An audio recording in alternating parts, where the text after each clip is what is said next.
what you witnessed and heard as Chief of Protocol at State House around April 2000. During your previous testimony here at the Commission, when you were covering the themes around the 1994 coup, the April 11th incident, as well as the death of Koro Cisse, you did not have the chance to make a final statement, so we will also give you an opportunity to do so. Are you ready to proceed? I am. Please give us your full names.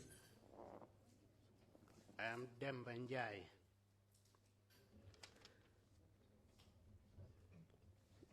Mr. Njai, as I've already said, you testified before the Commission on the 27th day of February 2019. So therefore, there's no need to lead you on some of these preliminary facts, such as your personal information and your educational history, as well as your professional background. We will only touch on your professional background briefly as it relates to your duties as Chief of Protocol in April 2000. Is that understood? It is.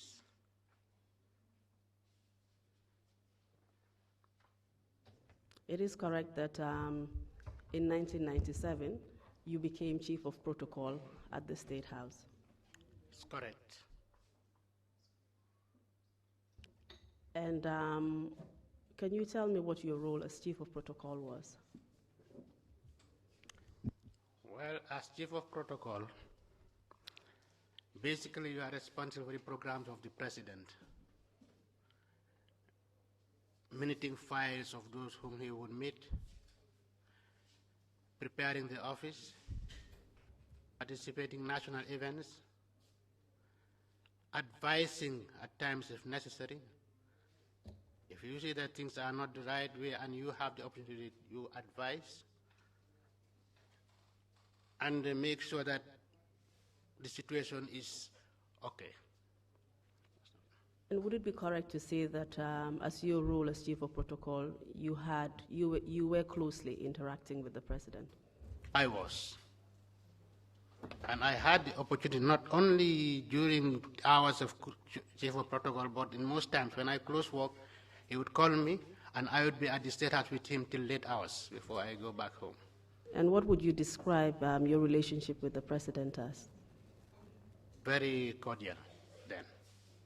Can you tell us where you were around April 2000? April 2000, we were on a trip to Cuba in Havana. Can you remember the precise dates of that trip? I would know that 10th and 11th found us in Cuba, in Havana. And what was the purpose of this trip? I had been going there many times, but this one, I think it was the, not Commonwealth, but some conference on, it was an international conference. It was an international conference, official one, non-aligned movement, if I can fully remember. Thank you very much. And whilst on the trip, did you receive any information from the Gambia? Yes, I did.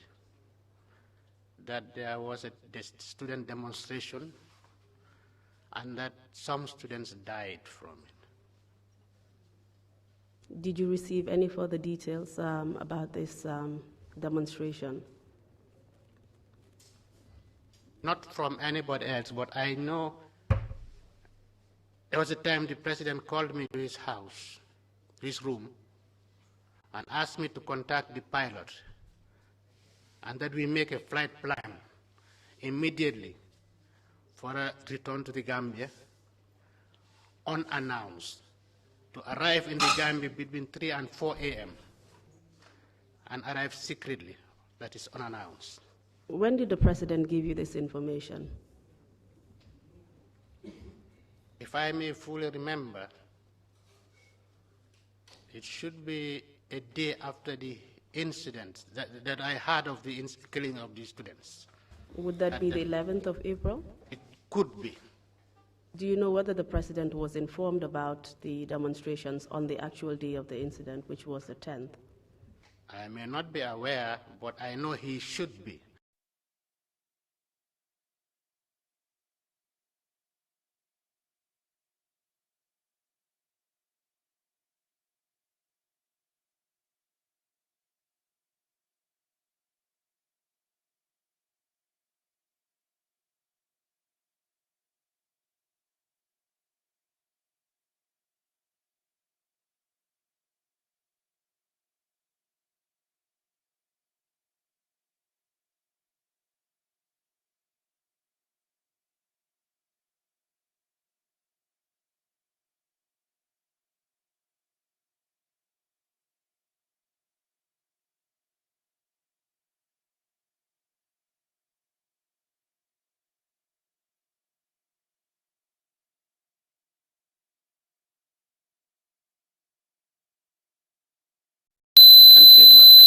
And how long were you supposed to stay in Cuba, if you remember?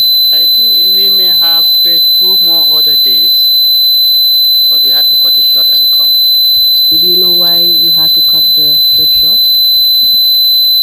Well, I guess it was the information that would have been received by him, and that he couldn't be there comfortable whilst the Gambia is burning.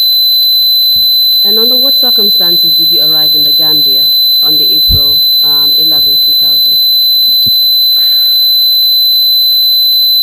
Very strange circumstances, because usually when we used to travel, we announced that we were traveling a day or two before. When we are coming, we have to come back when the date is set, or I have to send message here that we are coming, and it's announced that we are arriving this time and that time of this day. But in this particular time, they asked me to make a secret, and we arrived here unannounced. When we arrived at the airport, we took the convoy without siren. We had to go through at Cow Junction, where we call Cow Junction. We took Bundung Highway. We drove without siren up to Serekunda Market Junction. We branched right straight to Westfield and Banjul, which had never happened all the years I had been there since Sadauda Jawara's time. And did you understand why all the secrecy surrounding the president's arrival? Well, it had to do with these happenings then, the killing of the school, and you know, people may not have been happy, and that it could have led to any other thing. That's why we made it secret. That's what my assumption was.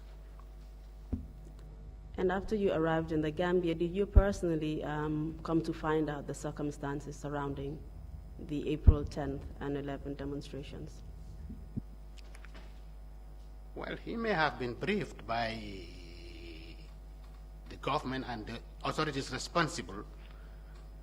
But people like me, we heard it from the soldiers, this and that happened, that rumors were out. But officially, I know he would be informed by authorities responsible.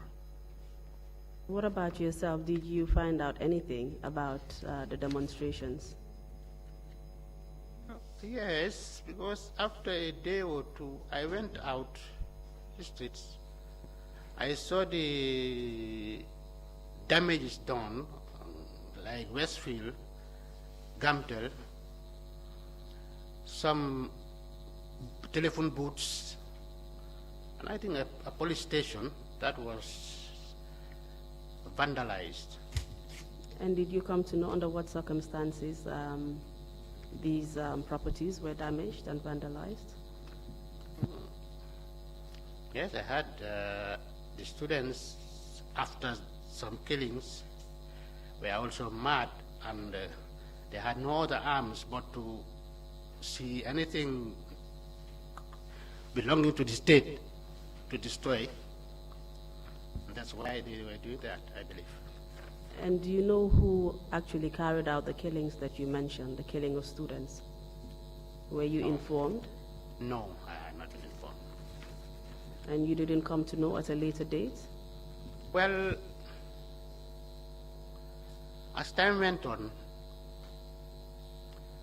one night I was at the State House with the President, around after 9, going towards 10. Mr. Njai, just before we get there, I would just like to ask you a few other questions. After the President arrived from Cuba, did he make any public statement? No, not to my knowledge. I can't remember him saying any public announcement. Do you know if any other public announcements were made about the demonstrations from anybody in authority? I heard that the Vice President then, Dr. Aissatou Njie Sedi, made a public announcement